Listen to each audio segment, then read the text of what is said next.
So Brendan, thank you so much for being here with me. Nice to meet you, Liam. You're known as partly a folk player. So can I ask you, which came first for you, the harmonica or folk music?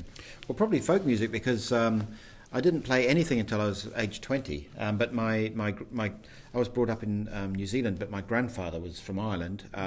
He died when I was quite young, but my dad had a few Irish records that I heard as a kid growing up. But as I say, I didn't play any music. I was actually inspired to pick up the harmonica after hearing Sonny Terry and Brownie McGee, which I'm sure a lot of your students will be aware of, those great blues. So it was Sonny Terry's harmonica playing that made me buy a harp back in New Zealand, 76 it was, a long time ago. I went out and there was very little information around in those days, so I just taught myself blues from Sonny Terry records or whatever. But after 2 or 3 years, I started to, just remember these Irish melodies and things, and I thought, I wonder if I could play that on the harmonica. So I started to try and pick a few of those out, and it sort of grew and grew, and I learned a lot more tunes. I sort of changed the tuning I use quite a bit. Maybe I could talk a little bit about that. Yeah, go ahead. Okay, yeah. So here's like a normal D harp, which everyone would be used to using. Yeah. And like on the harp, as I'm sure you would have explained to your students, you've got 2 notes which are the same, the 2 draw and the 3 blow. So this is standard Richter tuning. Yeah. You've got your 2 draw, because they're part of the 2 draw is part of that chord, and the 3 blow is part of that chord. They both need that. So that's fine, but to get this note here, which is the 3 bend, you have to have a good ear, and you have to make sure it's the 3 double bend and not the other one. And in Irish music, you use a lot of first position, third position, and fourth position, which I hope your students know a little bit about. So fourth is position, that the relative minor? Yeah, the relative minor of straight harp. Yeah. So basically that note there, it would be used a lot, because that is the 4th position home note. So what I've done here is what I call Patty Richter, and it's becoming quite popular now for Irish music, but I made it up in about 1990. And all it is, it's a very simple change. It's just 1 note change. So you've got your 2 draw and 3 blow on a normal harp. So what I've done on the 3 blow here is take it up to 1 tone. So now you can play a lot of melodies down the bottom end.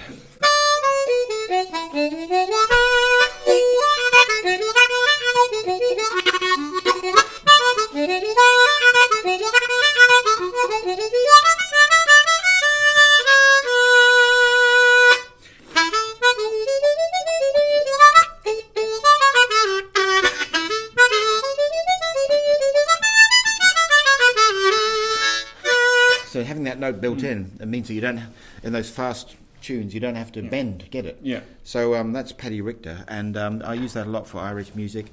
I've written a book on how to play Irish music on the blues harp, and that little change there makes a huge difference. Were you the first person to do that then, Patty Richter? Yeah.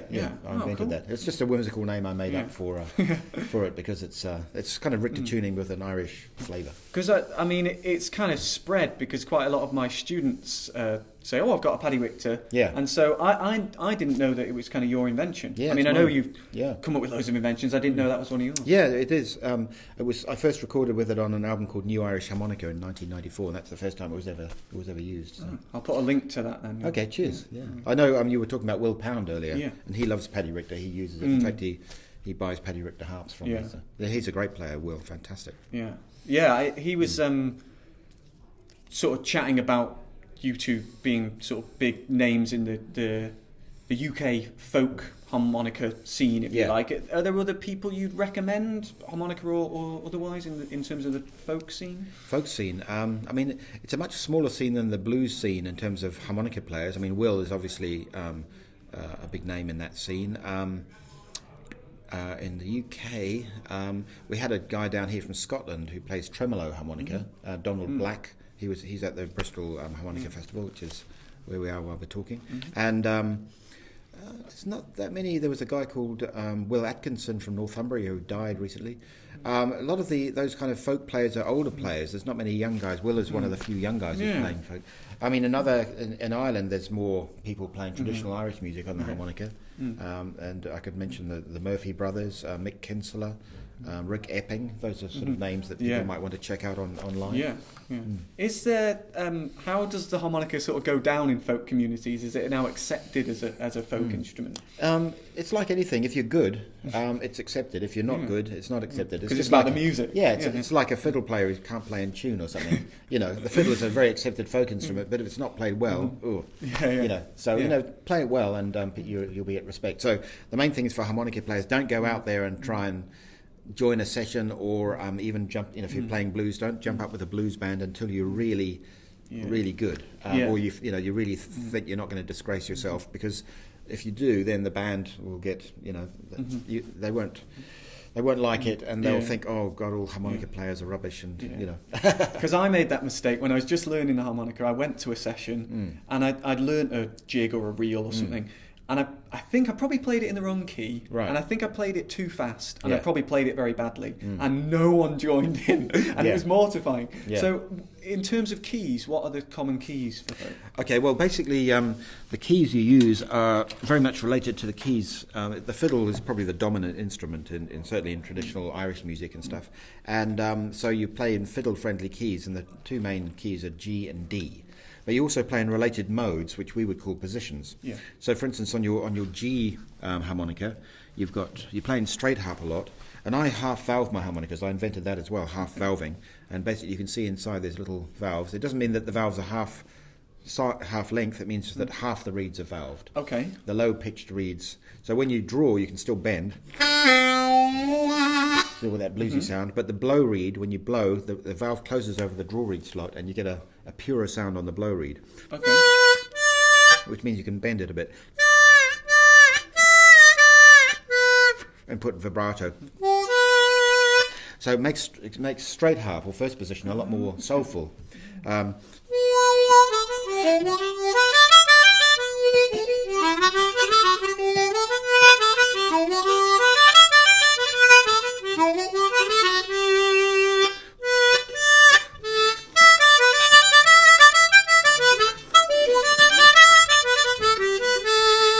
So that was first position, and then a kind of a D, a sort of third modal. Third position.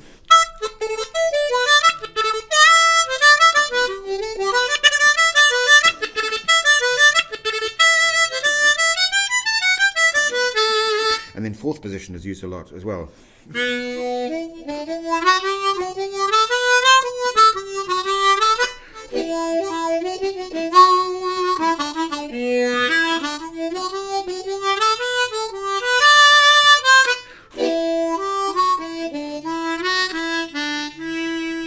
So that would be the three main ones: first position, third, and fourth.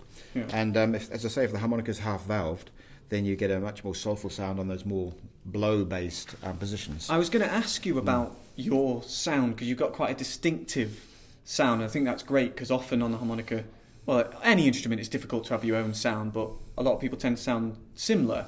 And I suppose that's part of it. And I've not only just realised that with you explaining it, is that kind of vibrato on your blow notes as well that wouldn't necessarily normally be available. Yeah. That's something I definitely hear in your playing. Yeah, half valving, as I say, I came up with that in about 1980 as well, and it was because I picked up the chromatic, and I wanted to bend notes in the chromatic, so the chromatic comes fully valved.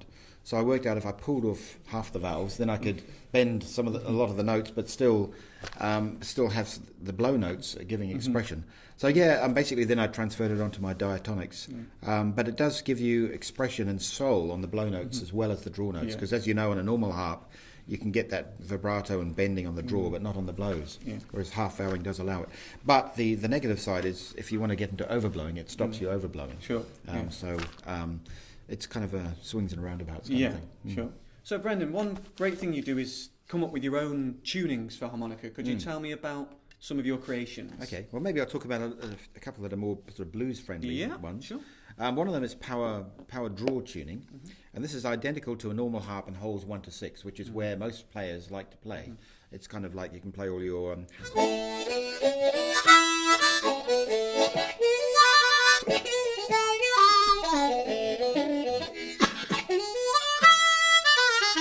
So it's all identical up to hole 6. But then after that, you can bend all your draw notes, and the draw bends are the same, because normally on a normal harp you can't bend the draw notes, and the breathing pattern flicks around. Here, the draw always stays higher than the blow, like it is in the rest of the harp, and you can bend those draw notes. So it's like hole number 7 draw. This is the same as number 3 draw, and then number 8 draw, the same as number 4 draw, and then number 9 draw, same as number 2 draw, and then number 10 draw, which is actually like 4 blow down to. So you can play a lot of the same licks.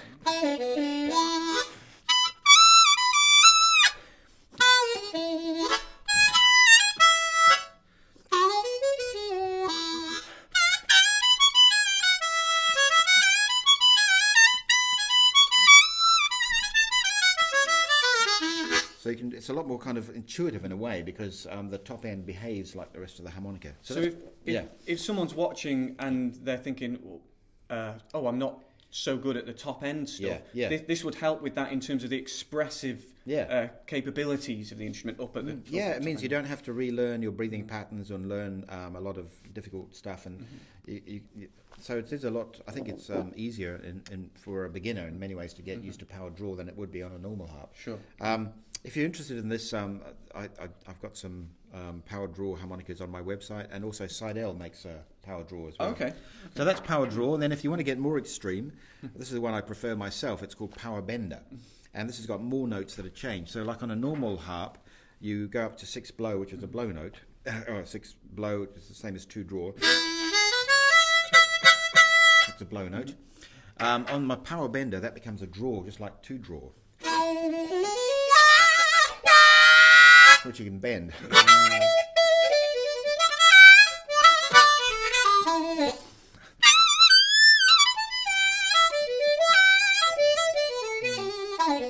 So the whole thing is a draw bending machine, basically. But obviously it requires a whole mindset change and learning and stuff like that. Whereas the power draw is very much the same as a normal harp. It's only the top end that changes.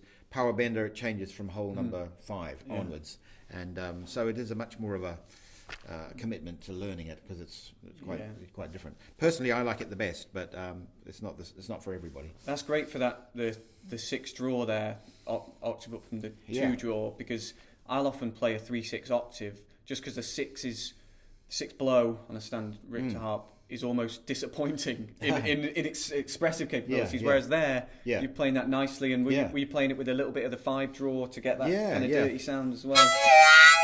Well, it's actually a bit of 6 and 7. 6 and 7, is it? Okay. Yeah.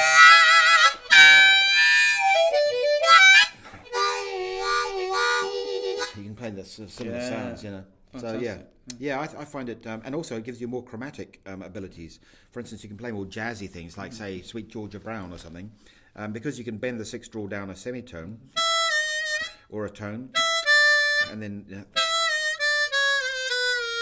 so you got chromatic.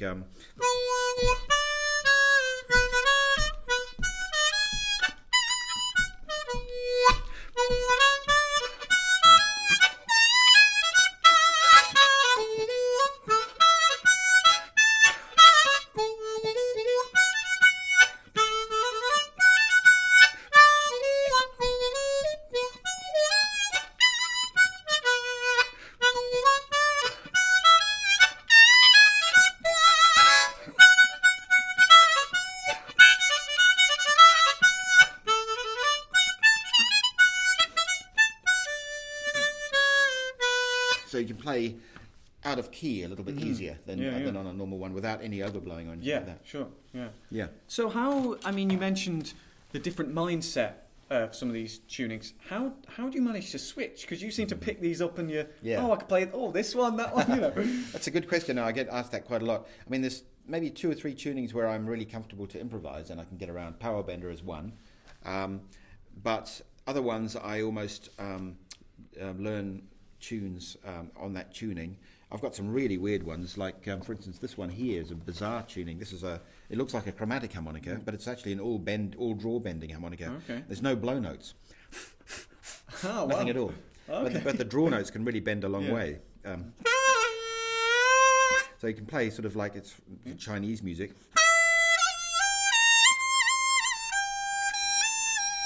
Or you can play, maybe Wayfaring Stranger.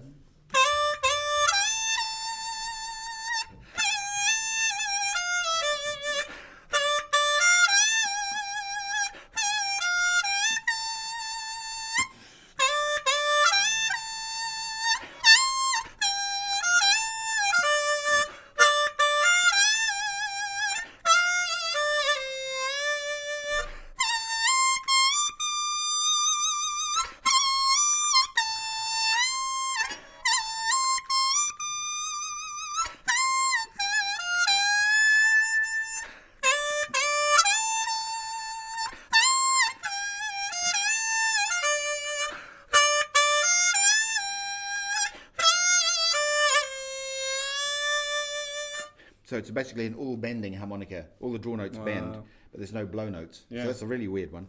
So yeah, I mean, this one here, I'd probably, and others like it, I'd probably learn tunes like Wayfaring Stranger with a few variations, but I wouldn't be very good at improvising at all. Do you gig with that one? I'm starting to, yeah. I'm starting to, yeah. That's nice. I'm really loving it. It's called the Asia Bend. It's a new harmonica called the Asia Bend.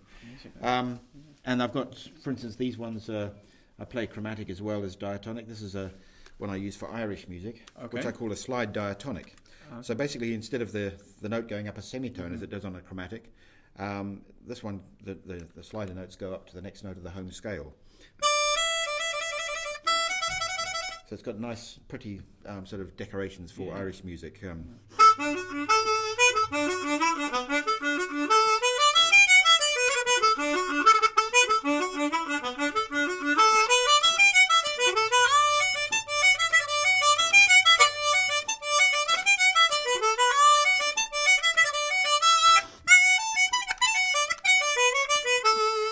So all that's kind of nice. It sounds much more in keeping for Irish music. Is that the interval, if you like, that you would traditionally have for on a those fiddle or whatever? Yeah, Okay. yeah. So what I do is I listen to the music really carefully. Bulgarian, I've got ones for Bulgarian music and stuff, and then I analyze the music and change the harmonicas to suit that music. But often I'd learn tunes on them. I wouldn't be able to just go crazy on them.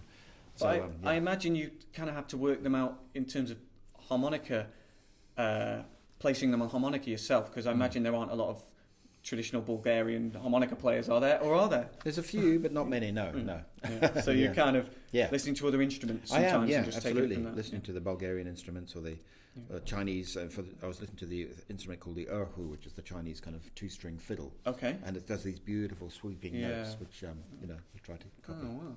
And you play all these different kind of folk styles at your gigs? Yeah, I do. Yeah, I mean, I like to play a big variety of stuff. I mean, that's just me. I'm sort of a bit like a musical sort of magpie. I see a shiny new genre, and I bit just, of that.